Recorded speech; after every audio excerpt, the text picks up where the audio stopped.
जय श्री सीते। मैं कवि रामचंद्र जानकी शरण दास एक छोटी सी कथा सुना रहा हूँ। गोनू झा और भोनू झा। गोनू झा के पिता छोटे किसान थे। अपनी विद्या और बुद्धि के बल पर गोनू झा नामी हो गए थे। अभी बहुत धन नहीं मिला था। पिता की दी 10 कट्ठे जमीन, एक कंबल और एक भैंस थी। गोनू झा गांव गांव घूमकर कथा कहानी सुनाकर कुछ रुपया पैसा लाते। भोनू झा भैंस पालते, खेत आबाद करते। जाड़े की रात में एक ही कंबल में दोनों भाई सो जाते। जीवन खुशी खुशी कट रहा था। एक दिन गांव के जलने वाले दुष्ट लोगों ने भोनू झा से पूछा, गुनुआ, धोती अचकन झाड़ के पहनी पहन के पगड़ी बांध के गांव से ठाठ से निकलता है, तुम उसके मजूर की तरह खेत कोड़ते हो, भैंस की सेवा करते हो, सो अच्छा लगता है?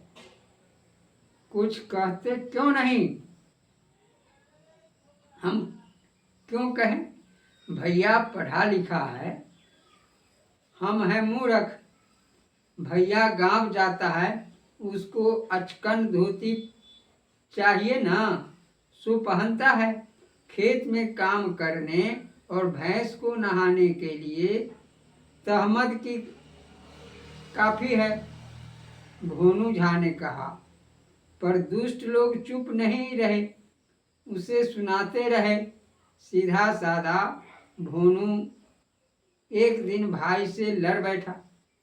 भैया, तुम रोज धोती कुर्ता पाग बांध के नगर नगर घूम आते हो, तर माल खाते हो।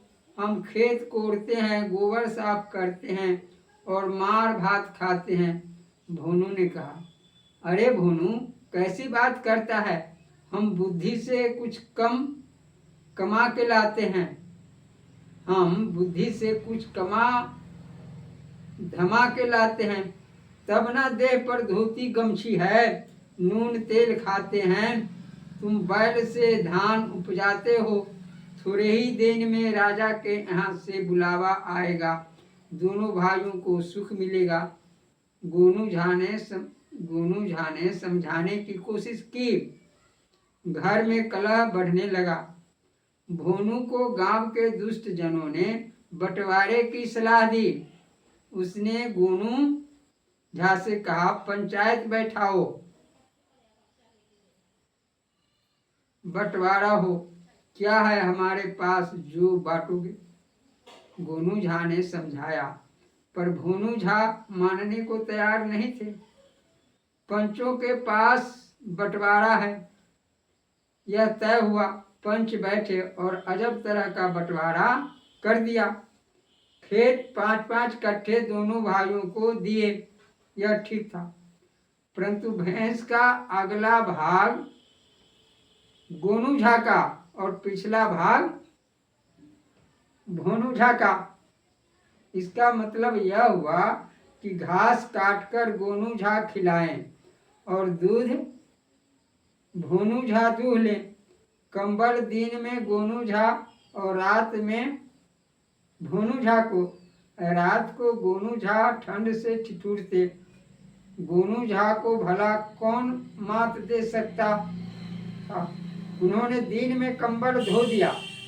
अब कंबल एक दिन में सूखा नहीं, पर इतने पर ही न रुके, दूसरे दिन भी कंबल भिगो दिया। भैया, ये क्या कर रहे हो? भोनू ने पूछा। कंबल धो रहा हूं, कल ही धोए थे, रात तक सूखता नहीं, बड़ा जाड़ा लगा। दिन में कंबल मेरा है, मैं उसे रोज धोऊंगा, रात में मुझे भी तो जाड़ा लगता है। गोनू ने समझाया, तू मुझे रोक नहीं सकता। बात तो सच थी। भोनू जब भैंस दूहने चला, तब गोनू उसके मुंह पर चटपट मारने लगे। जिससे भैंस भड़क गई, दूध ना दूह पाया भोनू। अब फिर उसने शिकायत की तो गोनू ने टका सा उत्तर दिया, भैंस का मुंह मेरे हिस्से में है, मैं जब चाहूं उसे घास खिलाऊं, जब चाहूं पीटूं मारूं, तुम्हें क्या। भोनू पंचों के पास गया और कहा कि उसके साथ अन्याय हो रहा है। पंचों ने कहा, हमने तो बंटवारा तुम्हारे हक के लिए किया था, अब भोनू की बुद्धि का बंटवारा तो हो नहीं सकता, सो तुम चाहो तो उससे माफी मांग लो, आपस में मिल जाओ। भोनू पैर पटकता हुआ गोनू के पास आया, भैया उन लोगों ने मुझे चढ़ाया था बंटवारा करने, मैं तो नहीं चाहता था, मैं जानता हूँ मेरे भाई, कहा गोनू झा ने। दोनों भाई गले मिले और पहले की तरह रहने लगे। गोनू झा के बाद ने बहुत ख्याति अर्जित की, धन भी प्राप्त किया। अब दोनों भाई प्रसन्न थे। जय श्री सीते। ये गोनू झा भोनू झा की कथा मैंने आपको सुनाया।